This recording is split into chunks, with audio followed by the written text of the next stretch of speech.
Bueno, voy a empezar con la charla. La hemos titulado en forma conjunta con Erika Hinrichsen, que es la profesora que me ha invitado a participar. Le agradezco muchísimo, del Departamento de Matemática de la Escuela de Formación Básica. Ha tenido una idea que la celebro, creo que muchos y muchas de nosotros, en algún momento cuando estábamos cursando las materias iniciales en la carrera de ingeniería, pensábamos, bueno, ¿qué relación tienen estas ecuaciones, esto que vemos en física 1, en análisis matemático, cálculo? Entonces, Erika me llamó y me pidió si podía darles alguna charla a los chicos de primer año referidas a superficies. Y digo, sí, me encanta la idea porque además justamente soy profesora de la materia donde se desarrollan las estructuras laminares, que es lo que vamos a ver hoy referidos a las superficies. Entonces vamos a iniciar con la presentación. Discúlpame que te interrumpa. Hola Mariel, ¿qué tal? Buenas tardes. ¿Cómo estás? Bien. Como ante la falta de Erika, quería agradecerte la predisposición que me contó tuviste enseguida cuando ella te tiró la idea o ver qué se podía hacer, y bueno, agradecerte esta charla y bueno, no te presentamos, pero también, bueno, es tu charla, creo que podés hacerlo vos mejor que yo, pero cuando vi que no sabía que Erika le venía mal este horario, que no iba a estar, no quería dejar de agradecerte bueno, muchísimas gracias. Muchísimas gracias. Y realmente lo que les comentaba antes, que celebro esta oportunidad de que nos relacionemos realmente, que veamos que las materias que se dan en los primeros años de la carrera tienen una importancia porque luego van a seguir incrementándose los conocimientos, pero aplicados a lo que son las necesidades de un ingeniero, en este caso civil. Entonces, muy, muy feliz de participar. Bueno, en particular soy la directora de la carrera de civil, y les decía antes que estoy encargada, soy la profesora de la Cátedra de Mecánica de las Estructuras 2, donde abordamos esta temática. Entonces vamos a dar inicio a la presentación. Y vamos a hacer una pequeña, muy breve introducción para que tengan idea sobre qué vamos a hablar, porque ustedes han visto en matemática lo que se refiere a superficies, a distintos tipos de superficies, y nosotros en ingeniería a esas superficies le vamos a dar un espesor, y las vamos a tener que construir y darle una materialidad. Entonces, esa tipología que está justamente dominada por una superficie importante, dominante en dos direcciones, con un pequeño espesor, es lo que llamamos cáscara, una estructura superficial o bidimensional curvada. En una cáscara el espesor es mucho menor que las otras dos dimensiones, y la superficie media es una superficie curvada. Las cáscaras curvadas en dos dimensiones tienen una particularidad y tienen una propiedad que es que equilibran cualquier estado de cargas con esfuerzos normales y tangenciales. No se cambie, estos son esfuerzos muy oportunos, digamos, para tomar con estas estructuras. Son esfuerzos que se pueden obtener rápidamente. Y rápidamente en cuanto a la matemática que involucra, y realmente permite la utilización de pequeños espesores. Lo que sí le voy a pedir, si pueden silenciar los micrófonos, porque estoy escuchando un ruido de fondo, y la verdad que no me doy cuenta quién puede ser que lo tenga abierto. Bueno, vamos a comenzar con el desarrollo de la presentación, y lo primero que, siguiendo un poco el apunte que me envió Erika, de cómo los chicos y las chicas de primer año están viendo estos temas, comienza por las superficies esféricas. Entonces, en ingeniería civil lo que se utiliza como superficies esféricas para dar forma a cáscaras que llamamos nosotros de revolución son casquetes esféricos, o con distinta curvatura que puede responder a semiesfera o un casquete esférico, o alguna forma más apuntada como puede ser una parábola que rote alrededor de un eje.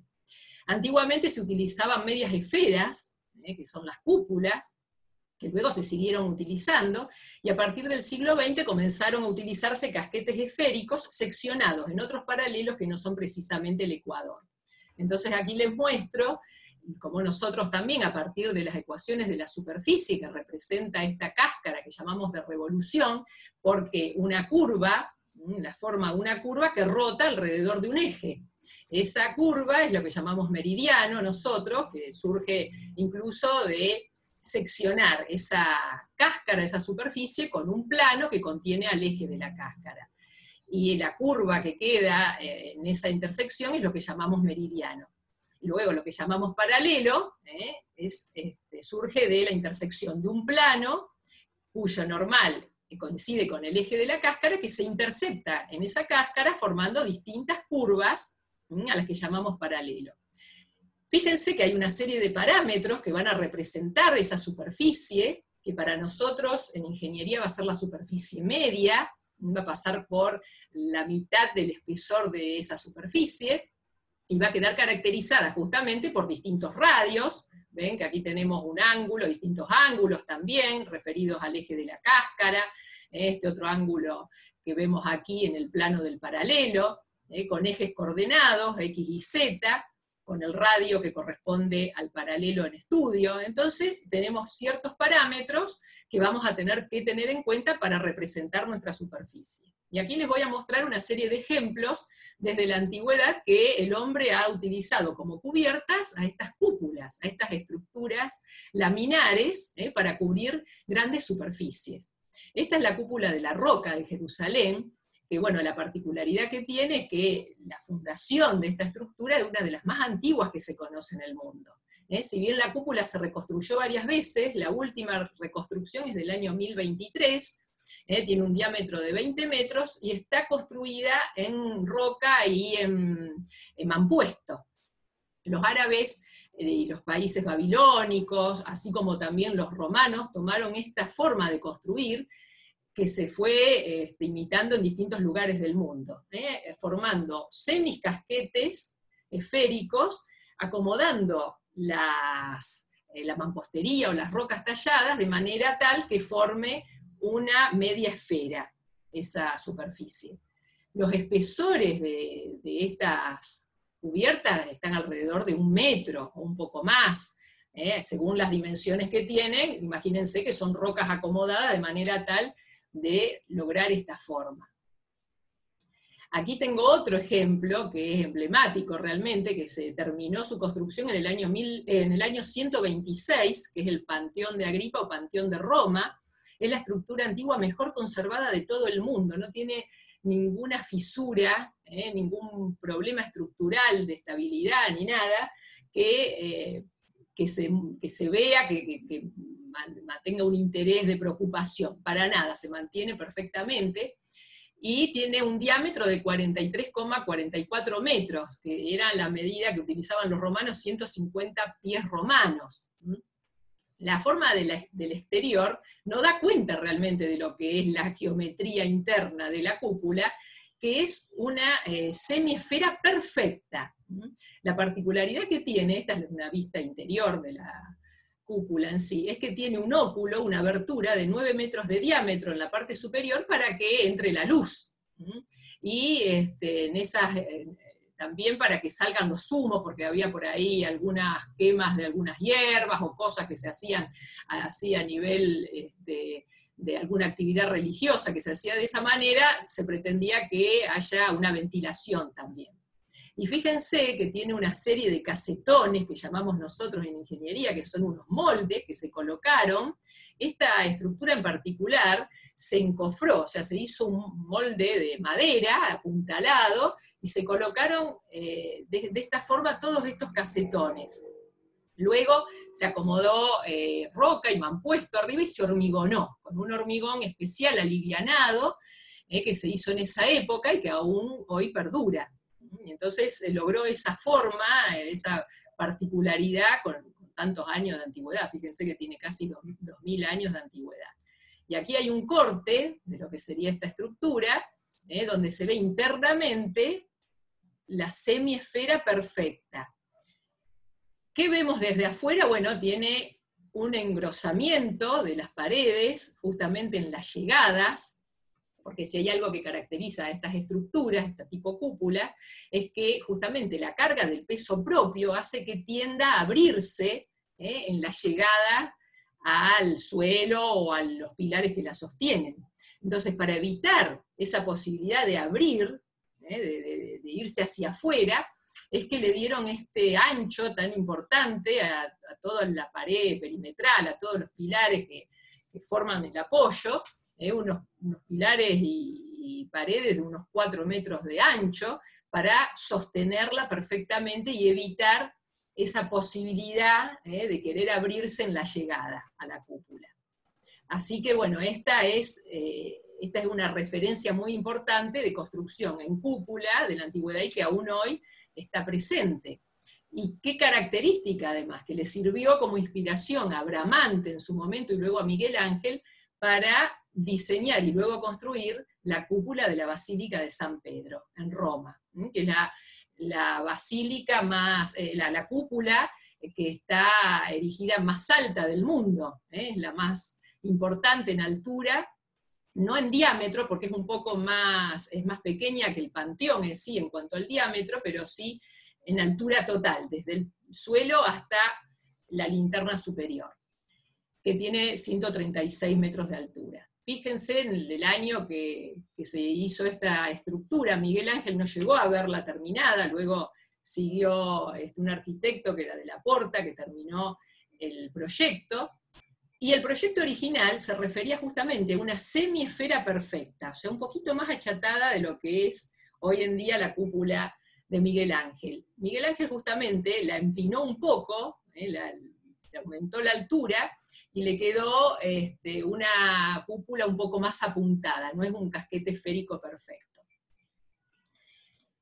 Acá tenemos otra vista, un poco más cerca, y la característica que tiene esta en particular, que también se inspiró en otra anterior, que no la puse aquí, que después la vamos a ver, en otra anterior, que es la cúpula de Santa María dei Fiori, en Florencia, proyectada y construida por Brunelleschi. Esa es anterior a esta, y le sirvió de inspiración también, junto con la del Panteón, a Miguel Ángel para plantear esta estructura.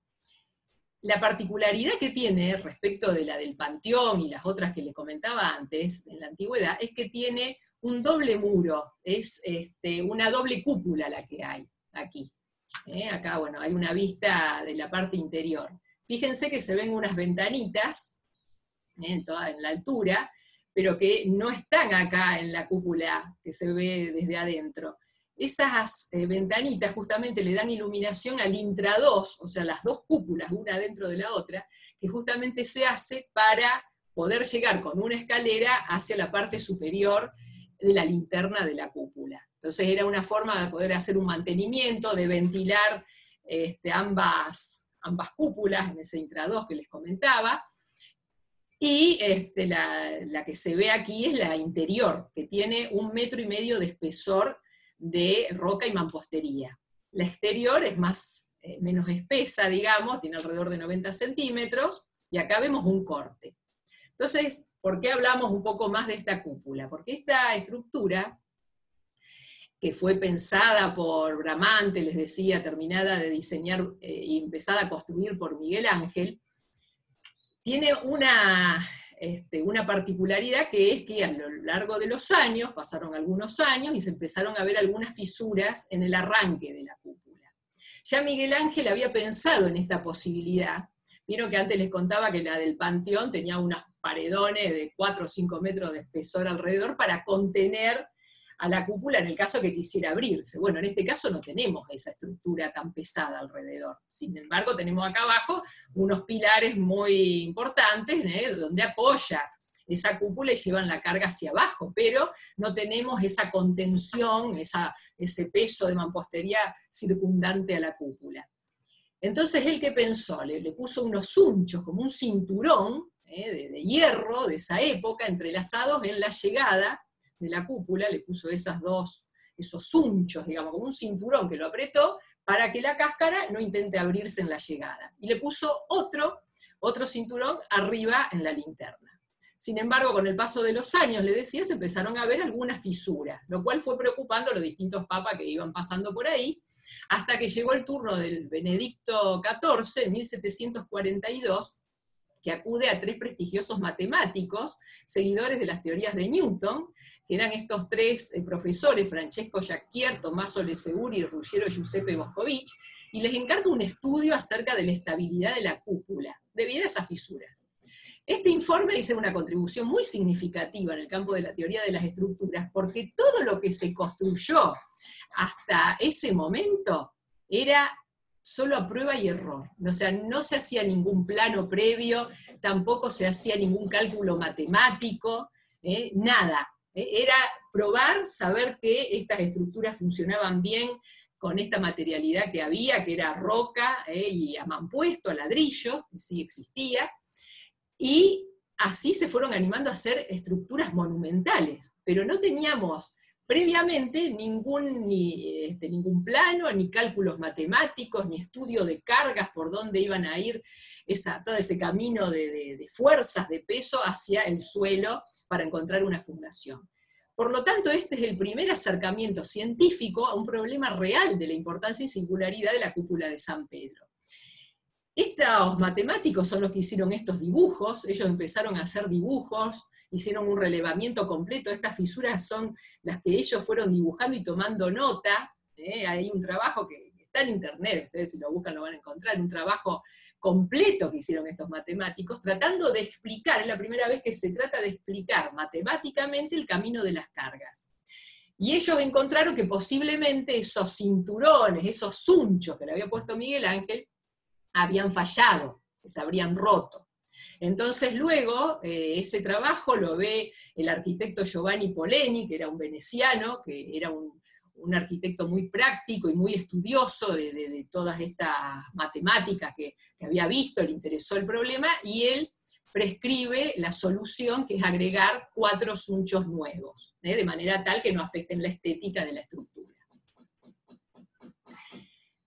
Bueno, aquí tenemos una serie de domos, así como lo llamamos, donde se ven en escala, distintas alturas y distintos diámetros, este es el que le mostraba al principio, el del Panteón, aquí tenemos Santa Sofía, acá tenemos la Santa María del Fiori, que ven que tiene también doble cúpula, la interior, si bien la de afuera se ven como unos gajos, esta es completamente hecha de ladrillo, está completamente hecha de mampostería. La de adentro es una cáscara completa, bien curva, un poco también más apuntada, no es un medio casquete, es un poco más apuntado. Acá tenemos en referencia a la cúpula de San Pedro, la del Taj Mahal, esta forma en particular que tienen las cúpulas orientales, aquí vemos una de la India, si ven algunas estructuras rusas, o árabes, arábigas también, van a ver esa forma como de cebolla, se le llama, pero sin embargo internamente también refieren a un casquete esférico. Estas son decoraciones que surgen por arriba de la cúpula y un engrosamiento de las paredes en un sector como para mostrar esa característica. Esta es la que les mostraba anteriormente, la cúpula de la Roca, que es bien maciza. Y acá vemos algunas otras, así reconocidas a nivel mundial, que esta es la de Christopher Wren en Londres, la de St. Paul. Sin embargo, acá ya tenemos una combinación de varias cáscaras, donde se introducen estructuras un poco más complejas, pero también vuelven a ser cáscaras de casquete esférico. Y luego aquí tenemos la cúpula del Capitolio de Estados Unidos, que es muy similar a la nuestra, la del arquitecto Meano, la del Congreso de la Nación, de nosotros. No es una cáscara perfecta en particular, sino que está realizada con estructura metálica interna, no es una lámina completa con un espesor macizo, digamos, en toda su superficie. Tiene otra característica, que vamos a verla un poquito más adelante al final de la presentación, que es donde se introducen las estructuras metálicas, que imagínense que el acero, así como lo conocemos, recién aparece en el siglo XX, esto estamos hablando de estructuras del fin del siglo XIX, luego siglo XX empieza a tener mucho más auge las estructuras metálicas hasta nuestros días.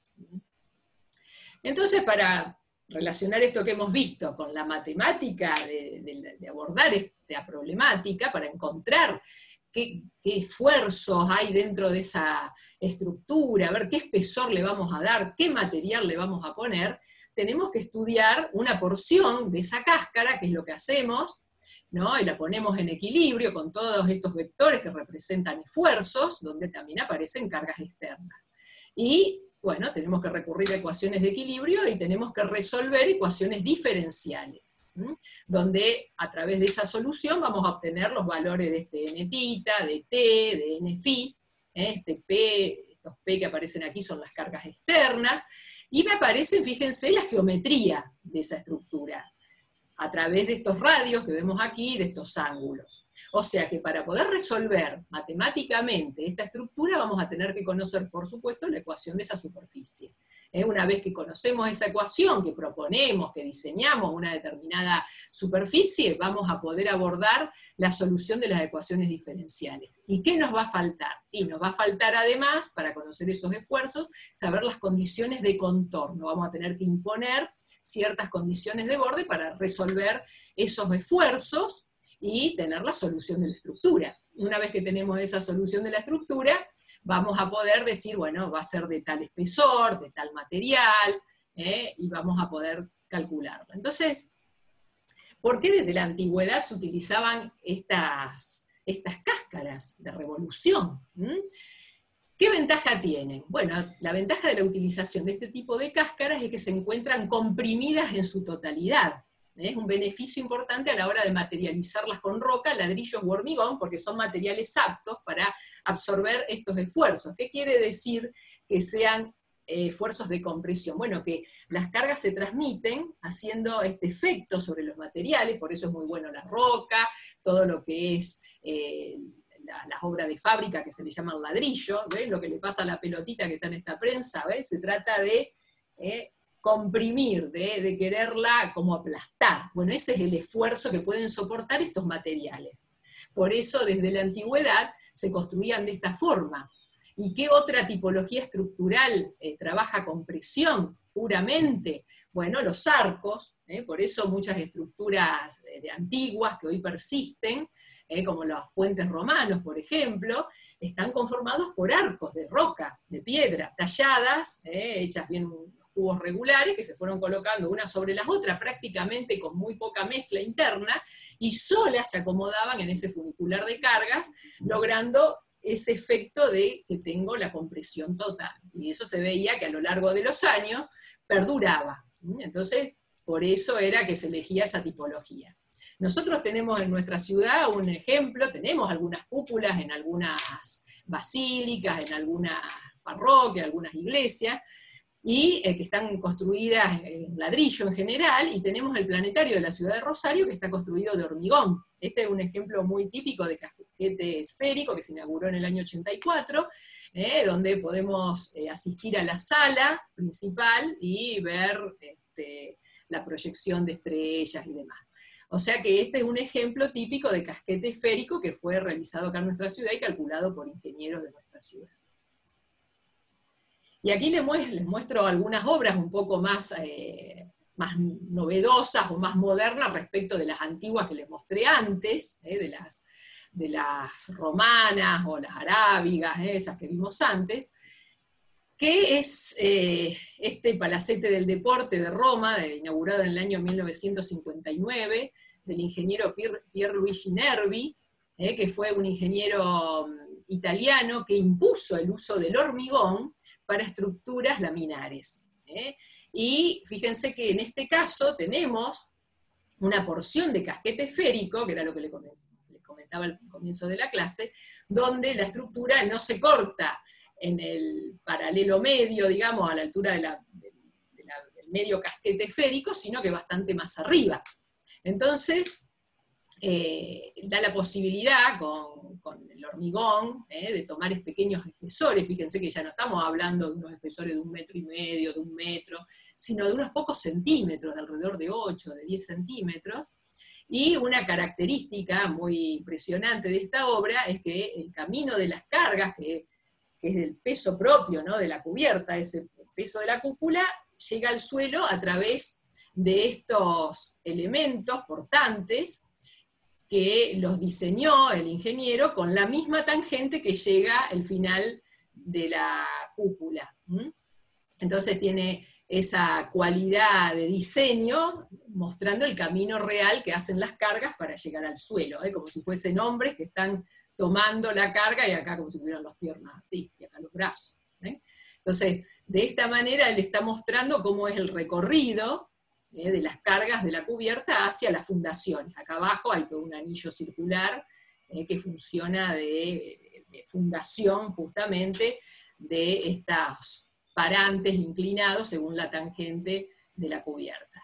Aquí es una vista interior, lo que tenía Pierluigi Nervi, además de ser un impulsor del hormigón armado, era un impulsor de las estructuras prefabricadas. Entonces, muchas de las cosas que él proyectaba estaban pensadas de ejecutarlas de la forma más rápido posible, más práctica posible. Entonces, cada parte de la estructura se prefabricaba y luego se iba montando. Finalmente sí, se hormigona todo por encima. Acá se ve cómo fue el montaje de esas estructuras. Fíjense el entramado de puntales que hay dentro de lo que sería la cáscara para poder justamente sostener ese peso mientras se está construyendo y luego hormigonando. Tiene esta un diámetro de 60 metros. Aquí vemos otro ejemplo que es una lámina, una estructura, una cúpula perfecta, un casquete esférico de Niemeyer, un arquitecto brasileño que realizó toda la ciudad de Brasilia. Este es un salón también de exposición. Él se caracterizó por utilizar justamente cúpulas. Fue también llamado a diseñar el Puerto de la Música aquí en Rosario, y había proyectado una estructura bastante similar a esta que vemos acá, que se construyó en el año 2011, que está en Avilés, en España.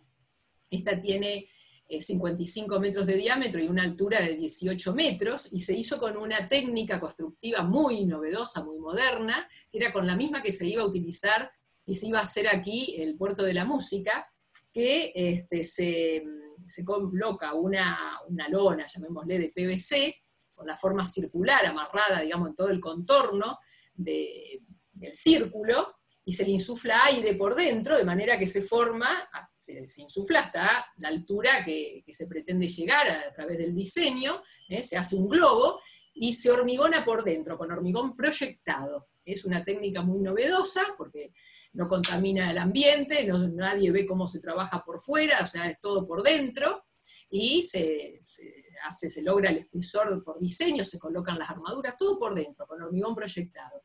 Cuando se termina el fragüe de eso, el tiempo que necesita pasar, luego esa lámina de PVC se puede quitar o se deja. O sea que esa es una técnica súper moderna para lograr esas cúpulas en hormigón con pequeños espesores y donde no haya un trabajo de encofrado tan grande que limite la utilización de estas estructuras. Entonces aquí les muestro algunos ejemplos de resolución, pero por aproximación numérica, utilizando métodos numéricos, y en este caso el método de los elementos finitos.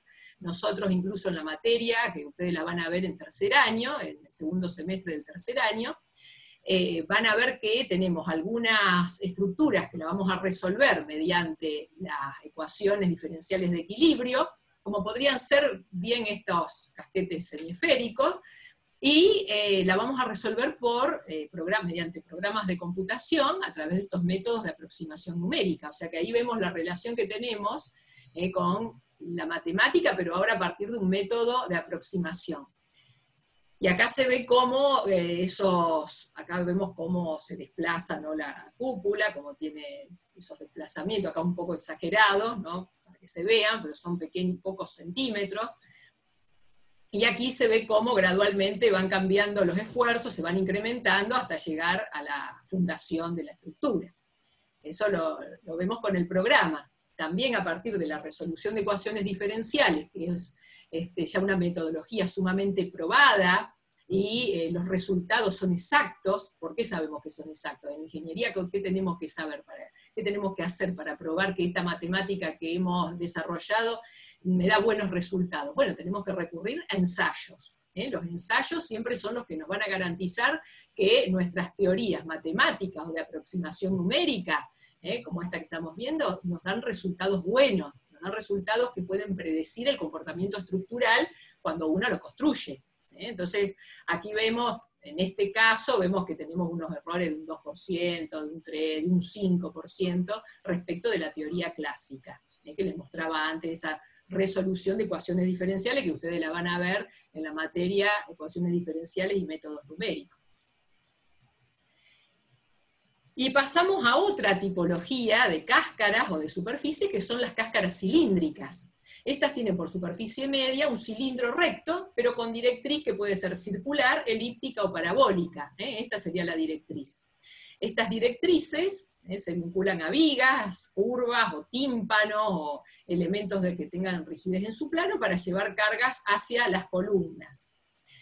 ¿Qué vamos a hacer? Bueno, vamos a vincular estas directrices extremas con estas rectas, que serán las que llamamos generatrices, van a recorrer toda punto a punto esas directrices y nos van a conformar esa superficie. Con lo cual nos llega a dar una importante superficie abovedada que puede tener, les decía, distintos tipos de directrices, elíptica o parabólica. Otra vez tenemos que encontrar cuáles son los esfuerzos para poder decir, bueno, ¿cuánto le doy de hormigón? ¿Cuánto le ponemos de espesor? ¿Qué tipo de hormigón le voy a poner? ¿Le hace falta poner armadura? ¿Le hace falta poner hierro? Bueno, tengo que encontrar esos esfuerzos los llamamos NS, T, NFi. Tenemos 3 ecuaciones, que son las ecuaciones de equilibrio, pero son ecuaciones diferenciales de equilibrio. Entonces vamos a tener que recurrir a la ecuación de la superficie para poder solucionarla, que está representada aquí a través del ángulo phi, del valor de S y del radio, y vamos a tener que colocar esas condiciones de contorno que les contaba antes para poder resolverlas. Eso ustedes matemáticamente ya lo van a ver, pero tienen una aplicación directa a la resolución exacta mediante teoría clásica de las estructuras laminares cilíndricas, en este caso, así como también vimos antes las esféricas. Y acá le pongo un ejemplo que cuando uno pone en los buscadores estructuras cilíndricas o estructuras laminares de tipo cilíndrica, aparece en primera plana, que es esta estructura del ingeniero Eduardo Torroja, que tenía, porque está destruida, o sea, no existe hoy en día, era una estructura que estaba en Madrid, pero que se destruyó luego de la Guerra Civil Española, y finalmente la terminaron de demoler porque no la pudieron reconstruir nunca en el año 73, que cubría una superficie de 55 metros de largo y 32 metros y medio de ancho, y con un espesor nada más de 8 centímetros, en hormigón armado.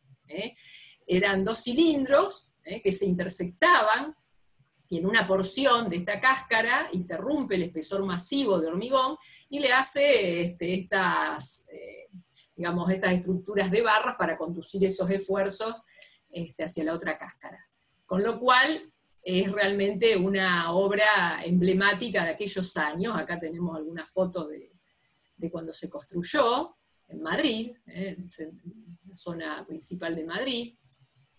Y acá tenemos otro ejemplo, que sí subsiste, también de cáscara cilíndrica, utilizada por el ingeniero Torroja, en el hipódromo de la Zarzuela, que está en las afueras de Madrid y hasta hoy perdura. Esta es otra tipología de cubierta donde se utilizaron cáscaras cilíndricas. También, los espesores, imagínense que son alrededor de 5 y 8 centímetros nada más.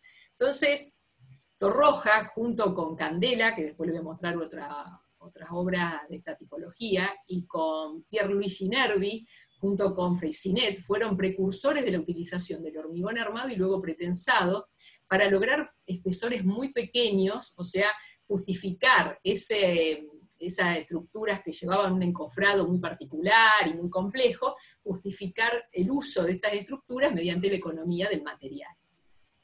Acá vemos el mercado que vemos aquí en Bogotá, en Colombia, del arquitecto Rotter, ingeniero calculista. Bueno, aquí les pongo los calculistas porque siempre estas obras están referenciadas a los arquitectos que las proyectaron, y el calculista siempre aparece ahí como un poco relegado. Bueno, cuestión que el calculista hace que esto funcione, y en Colombia hay muchas estructuras de este tipo. Hace unos 4 o 5 años atrás vino de visita a Rosario un arquitecto de apellido Galindo, que hizo un trabajo de recolección de datos, de planos, de fotos, de todas las estructuras laminares que había en su país, en Colombia. Él era de la Facultad de Medellín, y nos dio una charla en la Escuela de Ingeniería Civil, y nos mostraba estas estructuras que justamente en los años 50, 60, fueron muy utilizadas en Latinoamérica, en su país especialmente, por esta característica de cubrir grandes luces con pocos espesores. Fíjense que aquí no hay un cerramiento, o sea, esos países de temperaturas más cálidas, por ahí permite estas superficies, estas cubiertas, pero sin cerramiento, con lo cual da sombra, resguarda del sol, y bueno, cubre estas importantes superficies. También acá hacía referencia que tienen muy poco espesor, son cilindros de 7,5 metros de largo entre estas vigas que no se ven desde abajo, pero que existen, que los vinculan a todos, y tienen 2,5 metros de ancho, con lo cual se logró un mínimo consumo de material. Aquí vemos otro techo, un hipódromo en Bogotá, del arquitecto Hermida y el ingeniero González Zuleta. Esta es otra estructura que ha recopilado este arquitecto que nos visitó y nos mostraba, tiene 66 metros de largo. Por encima, aquí se ven unos parantes, hay unas vigas que van tomando las cargas de estas superficies cilíndricas. Aquí vemos otro ejemplo, en el mercado de Buga en Colombia, otro ejemplo similar al anterior que les mostré. Ven que son muy utilizadas estas cáscaras cilíndricas, y acá vemos, como particularidad, no es exactamente el mismo funcionamiento del anterior, pero no quería dejar de mostrarles la nueva jefatura del gobierno de la ciudad de Buenos Aires, que fue proyectada por Foster, y sus socios, ¿no? Que es la primera obra de carácter institucional, gubernamental, que se realiza en la Argentina por parte de este arquitecto reconocido mundialmente. Tiene esta posibilidad de cubrir grandes luces con muy pocas columnas en el medio, y también de hormigón armado. Acá tenemos otro ejemplo de cubiertas cilíndricas, el Apple Aventura de Foster también, en Estados Unidos, en Florida, del año pasado. ¿Ven? También siluetas de porciones de círculo, ¿no? Acá se ve el borde, cómo están formadas, también de hormigón, que llegan a las columnas en cada uno de esos nervios longitudinales. Y aquí otro ejemplo, un proyecto de Zaha Hadid, que es una arquitecta iraní, falleció hace unos poquitos años, pero que esta en particular son cáscaras cilíndricas, pero de directriz parabólica, no circular como las anteriores que les mostré, para optimizar el funcionamiento totalmente a compresión de esa estructura. Son de hormigón, pero están recubiertas con una cerámica típica de la zona, aquí como se ve desde arriba. Y aquí, bueno, de vuelta, podemos encontrar la solución exacta cuando tenemos condiciones de contorno bien definida, cuando tenemos una geometría bien definida, y podemos también utilizar la teoría de métodos numéricos aplicada a los elementos finitos y resolver esas estructuras de esta manera, discretizando la estructura en pequeñas porciones y obteniendo directamente los esfuerzos, cómo varían gradualmente hasta llegar a los vínculos externos de la cáscara. Aquí tenemos los distintos esfuerzos, como están graficados, los programas no dan los valores, incluso la particularidad que tienen estos programas es que ustedes pueden proyectar distintas cáscaras que automáticamente les hace el mallado, el programa, o sea, hay muchas, por ahí, beneficios en cuanto a la parte de introducción de datos también. Aquí vemos cómo se deforma la cáscara, bueno, esta es una particularidad que tiene, que son deformaciones muy pequeñas, son estructuras muy rígidas, de esto muestra 1,5 centímetros nada más de pequeña flecha que tiene, para 25 metros o 30 metros que era esta cáscara de luz. Y aquí tenemos las cáscaras cilíndricas cerradas, que son muy características de nuestra zona y se utilizan para el almacenamiento de cereales. Estos silos Davis que tenemos nosotros acá en el centro de Rosario, contra el río, fue proyectado por el arquitecto de Lorenzi, es uno de los arquitectos rosarinos más importantes del siglo XX, y son 8 cilindros de 7,5 metros de diámetro y una altura equivalente a unos 10 pisos aproximadamente. Ustedes van a ver en nuestra región, lo que nos dedicamos a estructuras, las cáscaras que más calculamos son estas. Hoy en día, por una cuestión de practicidad y de almacenamiento de mayores volúmenes, se utilizan los silos celda, que son galpones más grandes para albergar los granos, pero bueno, estos también en hormigón, incluso tenemos un poco más adelante en Puerto Norte, un hotel donde se recicló esta estructura para funcionamiento justamente de ese hotel. O sea que estas son cáscaras cilíndricas, pero cerradas, y circulares. Estas se ejecutan con un encofrado deslizante, que se va hormigonando y va subiendo de a poco, y se ejecuta muy fácilmente, digamos. Y pasamos a las últimas superficies que vamos a ver, que son las cuádricas. El paraboloide hiperbólico rebajado, que es el que vemos nosotros en la materia. ¿Y qué se entiende por paraboloide hiperbólico? Es una superficie reglada generada por una recta que se mueve apoyándose sobre dos rectas alabeadas paralelas a un plano dado y manteniéndose paralela a otro plano dado. Imagínense acá, que tenemos este plano inicial compuesto por A', C', E' y G'. Si le bajamos una flecha en estos lados opuestos, al E' vamos al E, A' vamos a A, y lo mismo hacemos pero al revés, lo subimos a esos puntos, C' vamos a C y G' vamos a G, y unimos esos puntos que nos quedaron ahora nuevamente ubicados con rectas, y a la vez vamos desplazando rectas paralelas a estas anteriores a lo largo de las otras rectas alabeadas que nos quedan aquí, vamos a obtener una superficie. Por eso decimos que son superficies regladas, porque la podemos hacer muy fácilmente, y lo que tienen de fácil frente a lo que es constructivo, es que bueno, con tablas, para el encofrado se puede lograr bastante más fácilmente. Si nosotros cortamos con planos, distintos planos, vamos a obtener parábolas en esa superficie. Entonces puede ser que estos paraboloides sean más rebajados cuando esta altura sea alrededor de 1/5, por ejemplo, del lado del rectángulo, o menor, o si son más apuntados, ya son los paraboloides hiperbólicos conocidos, digamos, con mayores flechas. Entonces, nosotros en general lo que trabajamos en la materia son los paraboloides rectos, donde los planos estos que tenemos aquí son perpendiculares entre sí, o sea que el ángulo que forman aquí arriba son 90 grados entre estas rectas, y encontramos la ecuación de la superficie, fundamental. Esta es la ecuación de la superficie, nos queda Z igual a C, que es esta flecha, dividido A por B, que son las dimensiones de estos lados, por XY. Cuestión que tenemos que resolver estas ecuaciones diferenciales que vemos aquí. Tenemos que encontrar una función tal que se verifiquen estas ecuaciones. Bueno, de vuelta, teniendo la ecuación de la superficie, teniendo el estado de cargas, teniendo la vinculación de la misma, podemos encontrar esa solución.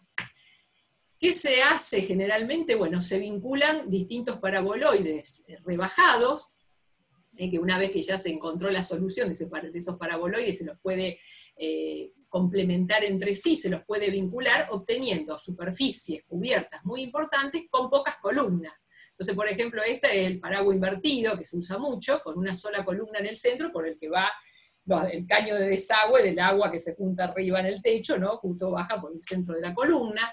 Después tenemos esta otra tipología, si se fijan, estas rectas que están aquí en color, más negrita, digamos, más oscura, muestran que están en un mismo plano, y bajan esos puntos en los extremos, que es donde llegan las cargas a las columnas. Aquí tenemos otro ejemplo, donde ponemos dos columnas nada más, estas son rectas que están en un mismo plano, en este caso, bueno, tenemos dos columnas aquí, entonces, bueno, aquí tenemos justamente estas aristas horizontales, pero que bajan las otras hacia las columnas. Y aquí tenemos algunos ejemplos de esta escuela de medicina, en Santiago de Cuba, también haciendo uso del paraboloide hiperbólico rebajado, pero combinando 4 paraboloides por cada apoyo de columna, con pequeños espesores también, entre 8 y 10 centímetros. Aquí hay otro ejemplo, que es el de la ciudad de Santa Fe, de manera de dar sombra a este paso que hay aquí, también, el caso de paraguas invertido.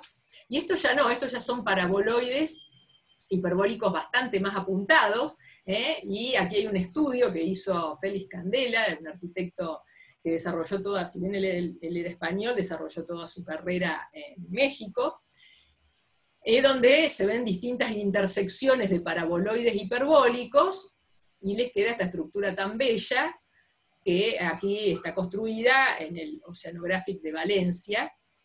También él había hecho algo muy parecido en Xochimilco, en la Ciudad de México, en un restaurante que está ubicado ahí, era muy parecida, un paraboloide un poco menos apuntado, pero muy similar en su geometría exterior.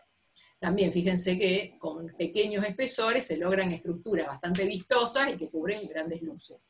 Este es otro ejemplo de Félix Candela, el carcino de Cuernavaca.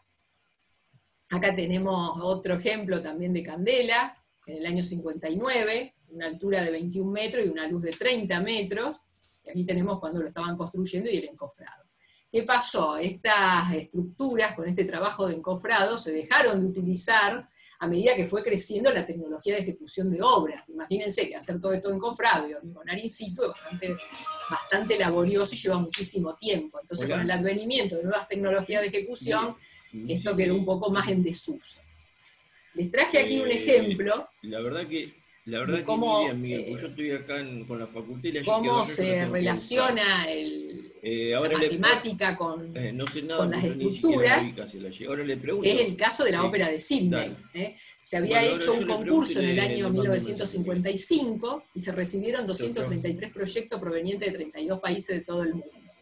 Finalmente se da el premio al ganador, que fue un arquitecto danés, Hort Utzon, que había propuesto una estructura,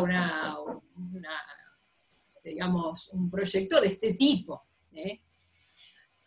Bueno, cuestión que al año siguiente comienzan las obras. Comienzan las obras y ¿qué pasa? Cuando llegan a tener que construir la cáscara, se encuentran que no había ninguna ecuación matemática. Imagínense que esto en el año 57, todavía el uso de las computadoras, de los métodos numéricos, estaba, digamos, en pañales. Entonces tenían que encontrar una ecuación matemática para caracterizar lo que el arquitecto había hecho, que una vez me habían contado, así que era así como a grandes rasgos, unas curvas. Había que encontrar una ecuación que imite perfectamente esas curvas. Bueno, no encontraban, y acá dicen, bueno, se barajaron por lo menos 12 diferentes interacciones en la forma de las bóvedas, esquemas que incluían parábolas, costillas circulares, elipsoides, bueno, de lo que ustedes se imaginen. ¿Por qué además? Porque se quería tratar, por empezar se tenían que encontrar los esfuerzos, saber qué espesores se le iban a dar.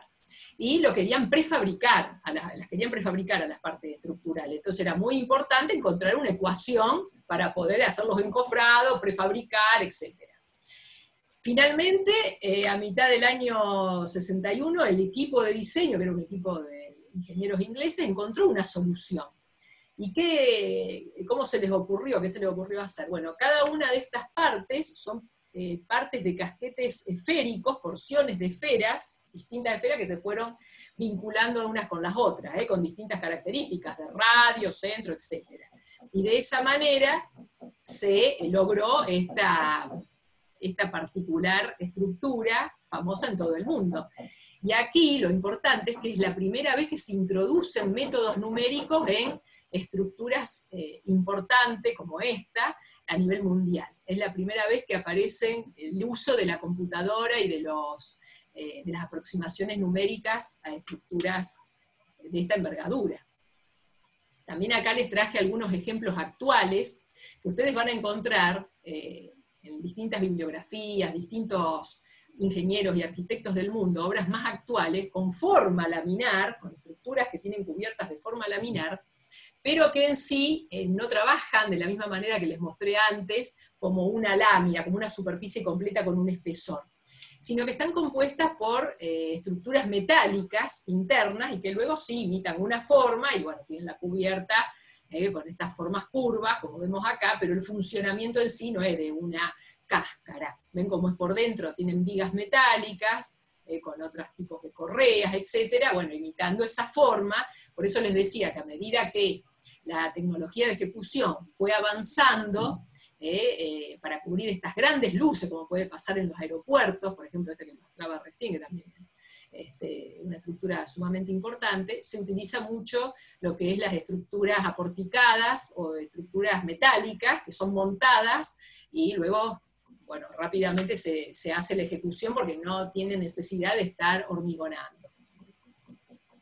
Y aquí les traje otro ejemplo, que es este centro Heydar Aliyev, de Zaha Hadid, en Bakú, la capital de Azerbaiyán, en la costa occidental del Mar Caspio. Esta es una estructura sumamente particular, también en una estructura metálica, pero también tiene sostenes de hormigón in situ, y está revestida no por una chapa, sino por un revestimiento de hormigón fibrado en el exterior. También fíjense la forma que tiene esta estructura, como distintos ángulos. En este lugar le encargaron especialmente el trabajo a esta arquitecta, que haga algo curvo, que rompa con la característica del lugar, que había pertenecido a la ex Unión Soviética y se independizó en el año 91. Entonces, bueno, van convocando a distintos arquitectos reconocidos mundialmente para que con su nueva impronta rompan con la característica del lugar. Y fíjense cómo logra con este espacio cultural y todo un paisajismo completo a través de estas funciones curvas, que realmente no sé cuál es en este caso, no la conozco en sí, porque parece la concomitancia de varias curvas diferentes intersectadas entre sí, logra esta vista impresionante de esa estructura. Fíjense cómo es por dentro, y un corte de lo que sería la estructura en sí. Bueno, acá ven que se trata de toda una estructura metálica que está soportada por apoyos de hormigón. También hay otros planos donde se ven las inclinaciones de estos apoyos de hormigón, pero bueno, es básicamente una estructura metálica revestida con una superficie de hormigón fibrado. Como conclusiones, bueno, entonces las superficies en todas sus variantes son utilizadas como cubiertas en ingeniería civil. La matemática necesaria para resolverlas y encontrar el recorrido de las cargas es fundamental para predecir el comportamiento estructural, y mediante la solución de ecuaciones diferenciales o la aplicación de métodos numéricos, se observa el vínculo necesario y permanente entre la matemática como una herramienta fundamental y el cálculo estructural. Así que bueno, es un poquito el recorrido de obras que le he traído aquí para que vean la aplicación de lo que ustedes ven a nivel de ecuaciones de superficies, pero aplicadas a la ingeniería civil. Así que bueno, aquí terminaría la preparación que hice de esta charla, y si quieren hacerme preguntas, bienvenidas sean. Muy bueno, la verdad, muchas gracias. Bueno, muchas gracias. Espero que les sirva, que los motive a seguir en la carrera, que vean las aplicaciones. Esto es la aplicación realmente como cubierta en ingeniería civil, así que tenemos otras aplicaciones. Yo siempre les voy comentando a mis alumnos, les voy trayendo estas fotos, estas visuales, les digo, bueno, en la antigüedad era todo a prueba y error. Había estructuras que se hundían en los suelos, bueno, la tenían que volver a hacer, y a partir de eso que surge también la mecánica de suelos, y ver cómo poder también transmitir las cargas a los terrenos que corresponden. Y bueno, y así se fueron solucionando muchos problemas que fueron apareciendo, primero con la intuición, y luego ya sí con la aplicación de la matemática. Y hoy en día recurrimos bastante a los métodos al método de elementos finitos como método de aproximación numérica en estructuras.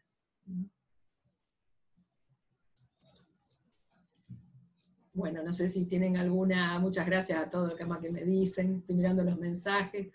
Te iba a decir que te estaban felicitando por el chat. Sí, estoy mirando, bueno. No sé si alguien quiere hacerle alguna otra pregunta.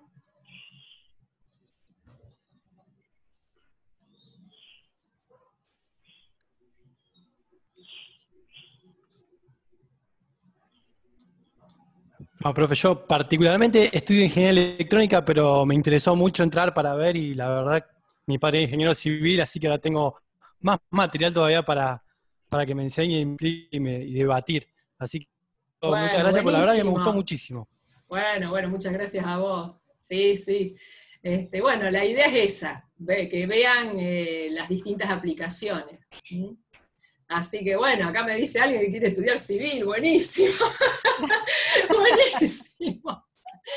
Realmente el campo de la aplicación es infinito, ¿no? Cuando uno empieza a ver la posibilidad que tiene hoy en día, bueno, con estos modelos matemáticos, ¿no? De ir probando, de ir proyectando. Y a la vez la libertad que también da esa posibilidad a partir de los métodos numéricos. Hoy en día tenemos esta posibilidad, les decía, y bueno, antes, hace algunos años atrás, no tantos años atrás, fíjense que les mostraba ahí la ópera de Sydney, donde realmente se las veía muy complicadas, no encontrar una ecuación precisa para poder calcular esa estructura. Tenían que encontrar la ecuación exacta para poder solucionarla. Bueno, hoy en día el advenimiento de los métodos numéricos nos da esa posibilidad de encontrar un poquito más de libertad, por eso vemos actualmente estos proyectos tan magníficos, tan raros, tan llamativos, porque bueno, estas posibilidades que nos dan los métodos computacionales son realmente muy importantes. Así que por eso le quería mostrar desde la antigüedad hasta hoy, y bueno, y no confundir por ahí las tipologías estructurales. Hoy en día se utiliza mucho lo que es estructuras metálicas revestidas con esa forma, si bien tienen superficies curvas, el trabajo no es de esa superficie con un pequeño espesor en sí, sino hay otro entramado de estructuras ahí, que lo van a ver ustedes a lo largo de la carrera, si son los que siguen civil, ¿no es cierto? Así que, bueno, era un poco para contagiar el entusiasmo y que vean esta relación que tenemos. Por eso, Mariel, les agradezco esta posibilidad del Departamento de Matemática a través de Erika, que muy entusiasta ella me ha convocado, y dio con otra entusiasta, te imaginás que dijimos que sí, todo rápido, todo bien, así que bueno, siempre que podamos mostrar un poco más para que ustedes, los estudiantes y las estudiantes, vean cómo se aplica todo lo que están aprendiendo ahora, lo que están aprendiendo en este primer año, que encima les tocó un primer año bastante dificultoso en el aspecto que, bueno, no se han visto, no se conocen muchos de ustedes, y han tenido que trabajar a la distancia con los docentes y las docentes también, o sea que es un año muy particular, por eso doblemente convocada me sentí realmente.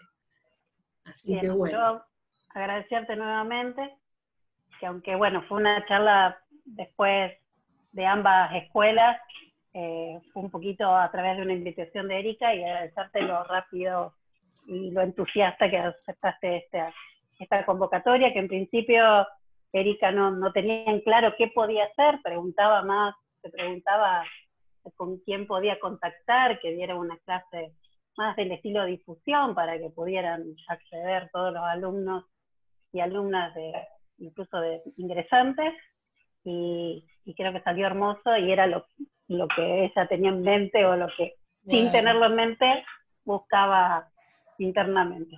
Buenísimo. Bueno, no sé si no tienen preguntas, no sé, si quieren pausamos la grabación o seguimos con las preguntas, no tengo ningún problema, o dejamos aquí. Y yo estaba mirando el chat, pero no, son todas felicitaciones. Después las verás, tranquila, pero bueno, si no tienen más preguntas.